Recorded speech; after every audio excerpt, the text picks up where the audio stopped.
Who do you think knows more, him or me?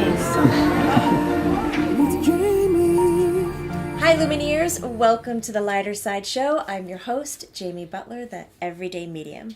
This is part 2 with Lewis Brown Griggs, who is an NDE experiencer and diversity trainer, coach, and speaker. And today we're going to talk about that diversity training, speaking, coaching that you provide. And we touched on it briefly, kind of glazed, honestly, in part 1 of where it has come from.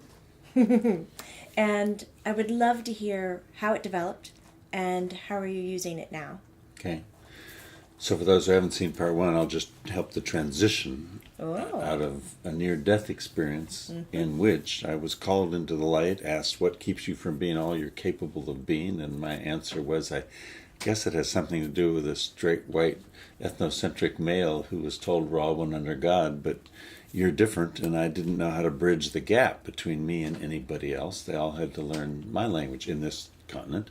In other continents, the same problem isn't white, it's black or Asian or mixed or whatever, but it tends to be a tribal righteousness that's true of humans all over this earth, that when they're the ones who are the leaders, they not only think they're better than the others, but they don't do the bridging. Okay, so it was in the white light I discovered that I just don't know how to bridge the gap between me and anybody different, even though I'm a nice guy who sees your soul. What language are we speaking? You're speaking mine. And so when I realized in the light that I didn't know how to bridge the gap is when I was told, well, then that's your work. And I was sent back down without being told how it was going to become my work. Okay? So the real experience you now want to hear started with after I got back down. The very first thing I started to learn was that instead of me doing whatever I wanted to do and open whatever door I wanted, I actually experienced doors open that I had nothing to do with. Now that may sound absurd and obvious, but to someone who thought they could open all the doors they wanted, it's a deep learning to notice there are doors that I didn't open, and they're open. And that therefore I was invited in through them. And when invited through them, I could then start to do whatever's an appropriate skill or task to be part of that new experience. That was one of my first learnings. And then my next learning was, well, if I'm going to speak about what I've learned in the light and about all of our human diversity, that we're all one, and that we're uniquely different with individual DNA and everything in between, and our life experiences and cultures and age and race and gender. How am I going to talk about all that when my experience in the light was that everything is about light and love and energy and spirit? Do you think male executives in corporate America were going to listen to that, or were they going to wonder what I'm smoking and not hire me, right? So somehow I was called to go get an MBA at Stanford University so that I could learn the language of people who look like me in corporate America. So I went and was called, really, to get this MBA and to learn that language of personal, interpersonal, organizational effectiveness, and human potential and all the rest. But more doors started to open. And to make a long story short, when I got out of business school, the first MBA kind of activity I did was to raise venture capital for a genetic engineering company because I had been once pre-med and I was fascinated by genetic engineering. And yet in the process of doing that, I was in a meeting once with 8 Japanese pharmaceutical executives. And I was alone in that meeting. That's mistake number 1, but I didn't know that. And it took me until that day, age 35, to actually feel and realize the impact of how all 8 of them knew Japanese and English, if not other languages. They had all the power at the table, and I don't mean power over. I mean they were the only ones who knew how to handle this relationship dynamic. So instead of me being the lucky one, they were speaking my language. I realized I was in total their control, or their dominance of the relationship dynamic. And I went home and told my wife, who looked as white as me. I met her at Stanford Business School, but she was global and spoke 3 languages. And she looked at me like, I hope all of you are capable of looking at me when I say that. And she said, "You didn't know that? How can you be that educated and that intelligent and that stupid?" Oh. Lovingly and accurately. And she said, "I've got it. We're going to start the first training company in the U.S. to teach corporate executives, straight white male corporate executives who don't get it, how to get it. And you, Lewis, are going to be the star." And I went, "How can I be the star? I'm the ethnocentric." And she said, "Because we're going to teach you, and not only that, every one of 23 videos we made, and we started the National Diversity Conference, and the first workshops on valuing diversity and printed materials and etc. Her rule was that none of it was ready for the marketplace until it worked for Lewis." Isn't that amazing? Bingo. That's what enabled me to then go. Nobody knows her. She and all the people who made it are the brilliant ones. But I was the one with that personality that knew how to speak and raise the money to make it happen and then go on TV and radio and do workshops and seminars. But what I was teaching was only what I was able to learn. That's another profound learning. Instead of the righteousness of thinking we can teach what we studied and now I'm right and I'll tell you, I learned that all I could teach from authenticity is what I myself was needing to learn. That was another learning. I really enjoy that when you talk about learning.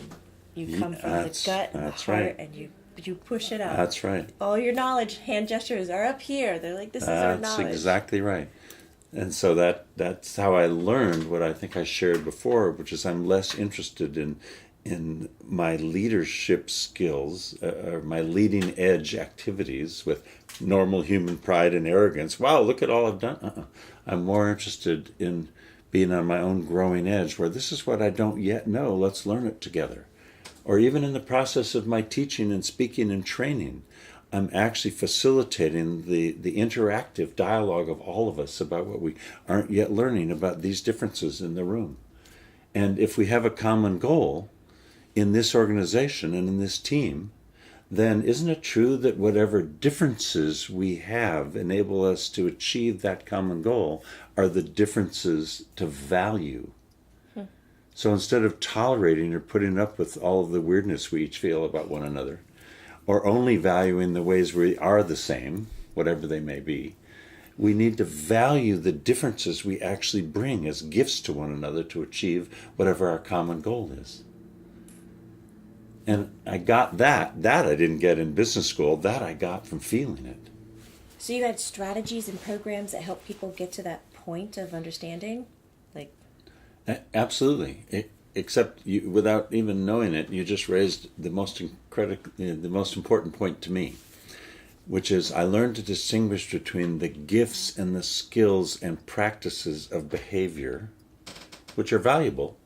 Like when we drive, we have to stay in the right lane, whatever. And when we speak a language, it's got language and there's body language. However, the most important thing I learned was that just like legal compliance isn't enough to really maximize our human potential in the workplace, it's following the letter and the law of the Constitution of fairness and equity and etc. But we all know what it feels like when it's not enough, right? And then there's what I call behavioral compliance, which is, oh, I've learned all these ways to treat you. You're a woman, a white woman from Atlanta, or I've seen how to treat you. You're a black, or you're gay, or you're whatever. And doesn't work, does it? Yes, there's some truths about it with language and cultural differences and eye contact and body language, but behavioral compliance alone doesn't do it either. So I've been a real outlier in the diversity field, a statistical outlier, in saying none of that's enough, and I don't do compliance work. Then what I try to do, without speaking the word, is energy work. So, for instance, it all comes down to this. In the first 10 seconds you meet anybody, anywhere on earth, with or without language, and listen to this sentence, you can feel. And if I'm silent enough with it, people really freak out. You can feel the energy. Now they've really had it. you can feel the energy within yourself and even within the other. Either get enhanced, in which case you open and go, I see you, I trust, let's do more, or depleted, in which case you go, you're the problem, or I'm the problem, whatever, there's a problem. So consciousness of noticing if the energy is getting enhanced or depleted for how we're interacting is the most important aspect, not legal compliance or behavioral compliance. Are you listening, human ears?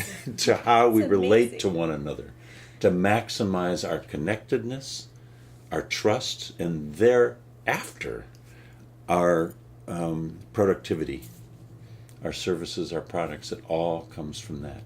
And what we want to do is be able to maximize each human potential to be our fullest self in the way that's applicable in this team, of course, right? We have different aspects. We have to be our fullest self.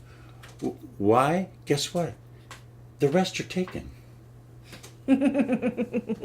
If I can't be my fullest self as a straight white yuppie wasp dressed like this, and you can't be your fullest self, how are we going to work together effectively? We can't.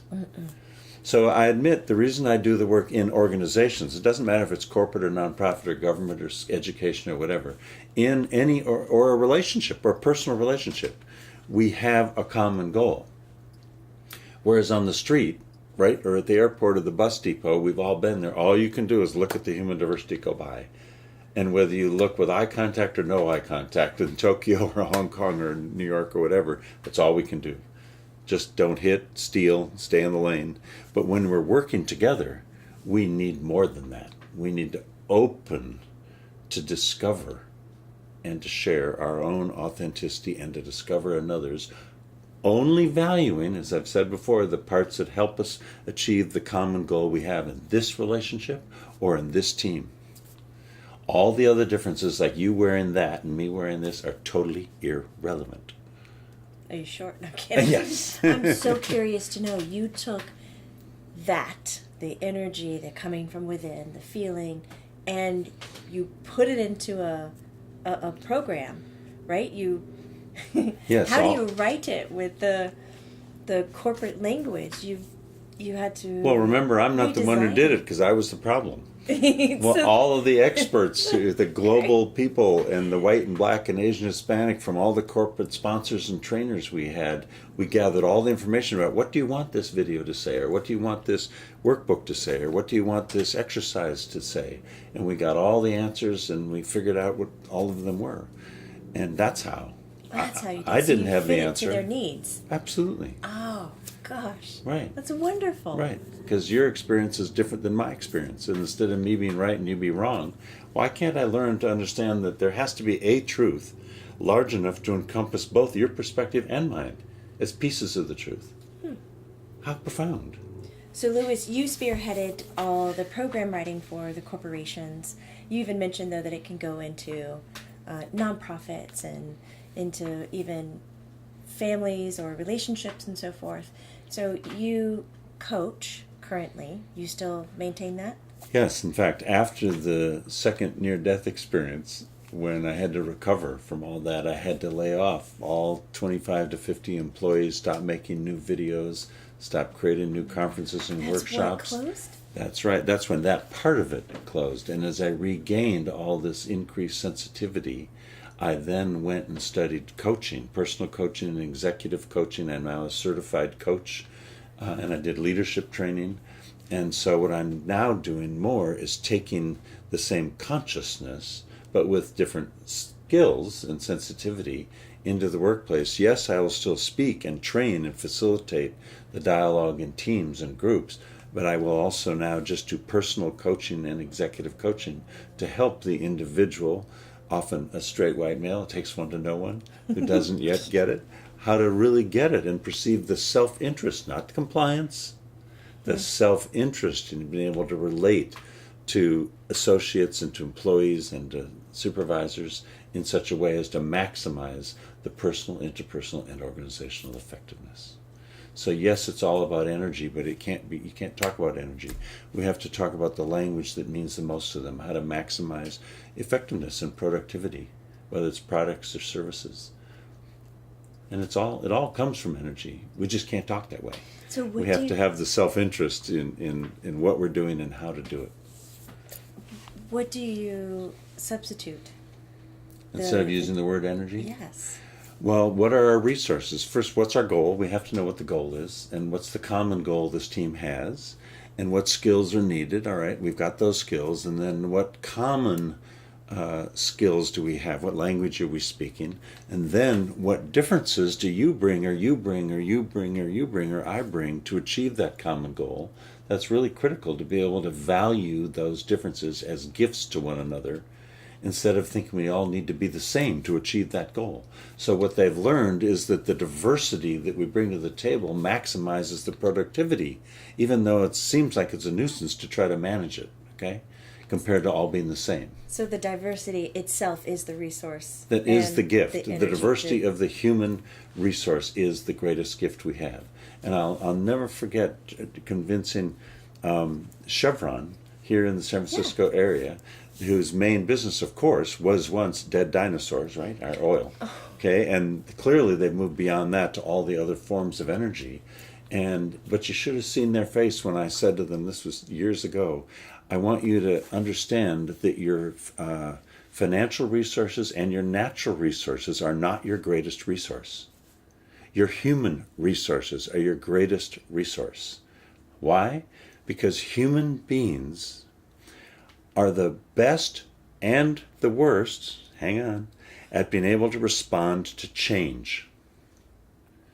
Change happens, and technical resources and financial resources and natural resources may or may not be as responsive, but a human being's sensitivity and consciousness and intelligence and feelings and is able to respond to change either terribly, we all have moments like that, or by far more sensitively than any of the others are even able to.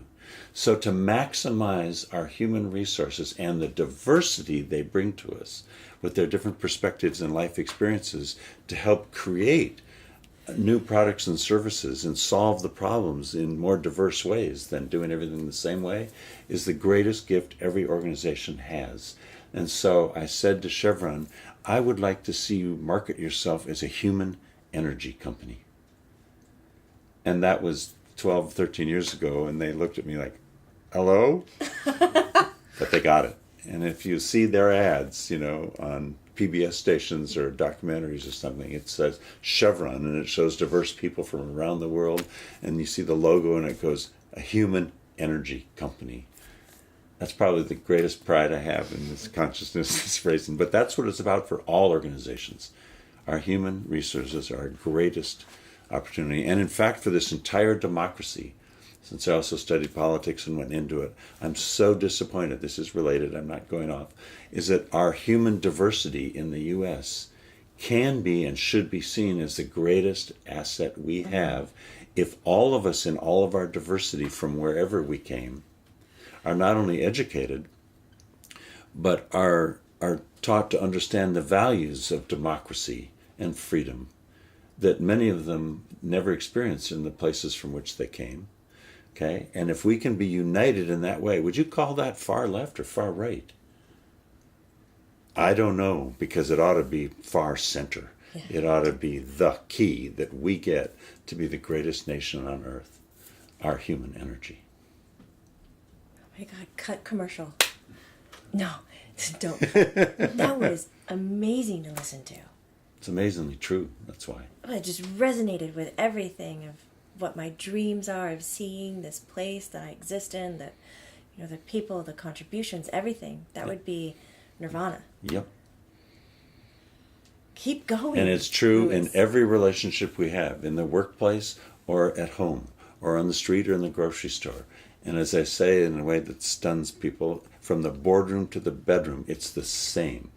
If you and your most intimate lover can't start with, who are you, I see your soul, what are your values, what are your ethics, then the rest becomes irrelevant, doesn't it? Mm. And if we can have intimacy, non-sexual intimacy, which is what I learned in leadership, if we want to get the maximum energy of intimacy in this team while we do this work, They drew a triangle and put intimacy at the top, and in the one corner it says power. We need zero power over or under one another. Zero. And if we, in every relationship, even if we have different jobs, can relate with no power over or under one another, and in the other corner, no sexual energy. No sexual energy and no power enables us to fill this triangle with more closeness and safe intimacy. The word is threatening to people because of the way we inappropriately use it. Right. But a spiritual connection, a job connection, a purpose connection, that kind of intimacy we can trust. My God, we all become more fully all we're able to become. And we co-create, which is all we ever do anyway, whether it's children or this job or this service. We co-create a personal, interpersonal, organizational effectiveness and creativity beyond which we've never been able to experience by trying to all be the same.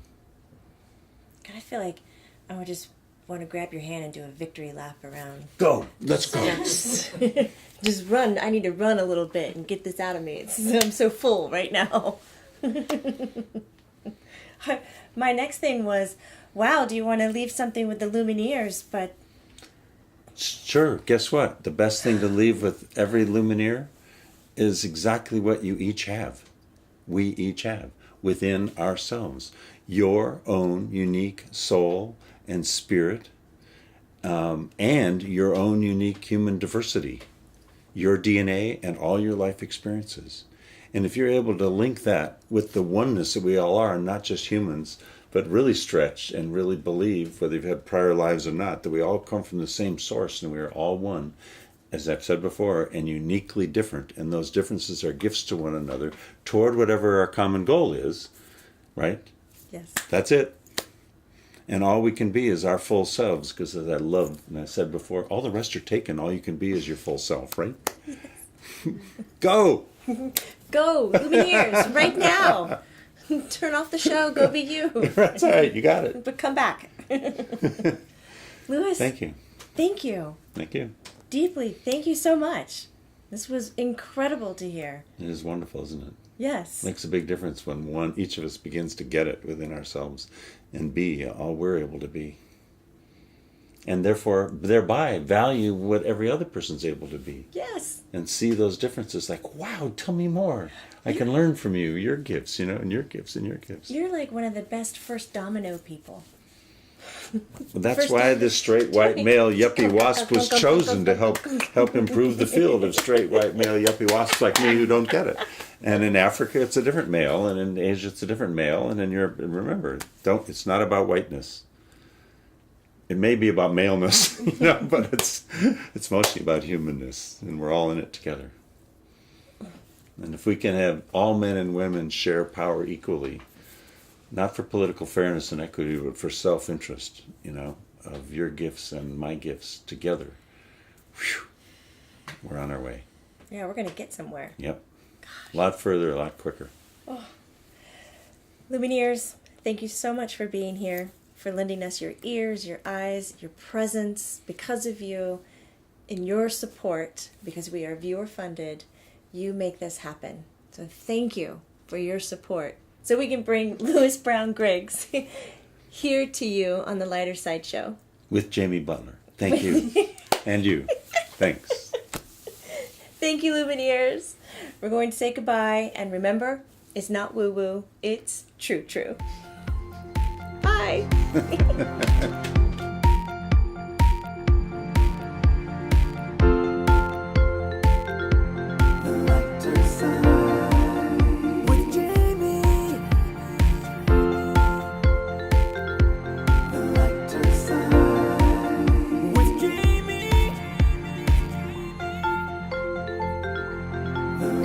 Side.